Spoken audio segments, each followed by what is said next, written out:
আসসালামু আলাইকুম। 12তম টিউটোরিয়ালে আমি দেখাবো রিফ্লেক্ট কিভাবে খুব সহজে ইউজ করবেন। তো রিফ্লেক্ট ইউজ করার জন্য যেটা আপনাদেরকে করতে হবে, প্রথমে একটি ইমেজ আনতে হবে। ইমেজ আনার পর এটাকে আমরা সিলেক্ট করব।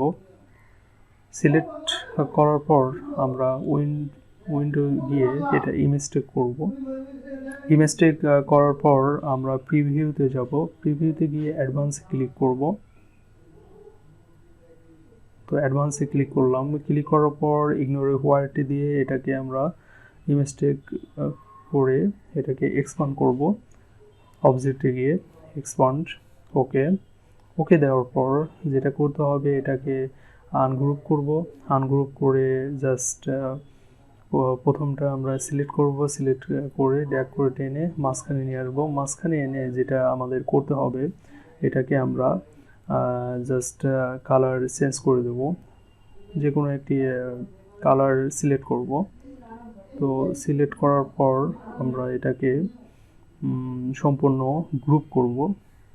গ্রুপ করার পর যেটা করতে হবে, আমাদের রাইট বাটনে ক্লিক করার পর ট্রান্সফর্মে গিয়ে আমরা রিফ্লেক্ট করব। এটি রিফ্লেক্ট করার পর দেখুন হরিজন্টাল এবং ভার্টিক্যাল রয়েছে। এখানে আমরা হরিজন্টাল আকারে দিয়ে দেব এবং এটাকে কপি করব। কপিতে ক্লিক করলাম। ক্লিক করার পর ড্র্যাগ করে টেনে ডান সাইডে নিয়ে আসবো। দেখুন খুব সহজে কিন্তু রিফ্লেক্ট করা গেল। দেখুন আমি কিন্তু ঘুরিয়ে দিয়েছি। রিফ্লেক্ট মানে ঘোরানো।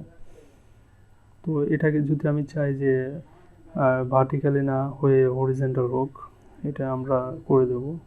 এটাকে ভার্টিক্যাল করে দেবো, সরি। তো নিচে ড্র্যাগ করে টেনে নিয়ে আসবো। তো এটিকে আমি ডান সাইডে নিয়ে আসবো, বাম সাইডে। তো ট্রান্সফর্ম গিয়ে রিফ্লেক্ট গিয়ে জাস্ট কপি করব। কপি করে জাস্ট ড্র্যাগ করে টেনে আনবেন খুব সহজেই। আর একটি দেখাবো। তো এটিকে সিলেক্ট করব। সিলেক্ট করে গ্রুপ করে দেব। গ্রুপ করে টেনে এটা কালার চেঞ্জ করে দেবো। কালার চেঞ্জ করে এটাকে আমরা ড্র্যাগ করে টেনে একটা সাইডে নিয়ে আসবো। সাইডে নিয়ে ঠিক যেভাবে করেছি ওইভাবে করব। হরিজন্টাল আকারে কপি করব এবং এটাকে জাস্ট ড্র্যাগ করে টেনে নিয়ে আসবো। দেখুন খুব সহজে কিন্তু রিফ্লেক্ট হয়ে গেল। এইভাবে আসলে রিফ্লেক্ট করে আপনারা ট্রাই করবেন। অবশ্যই ভালো লেগেছে ভিডিওটি। নেক্সট টিউটোরিয়াল দেখার আমন্ত্রণ জানিয়ে শেষ করছি। আসসালামু আলাইকুম।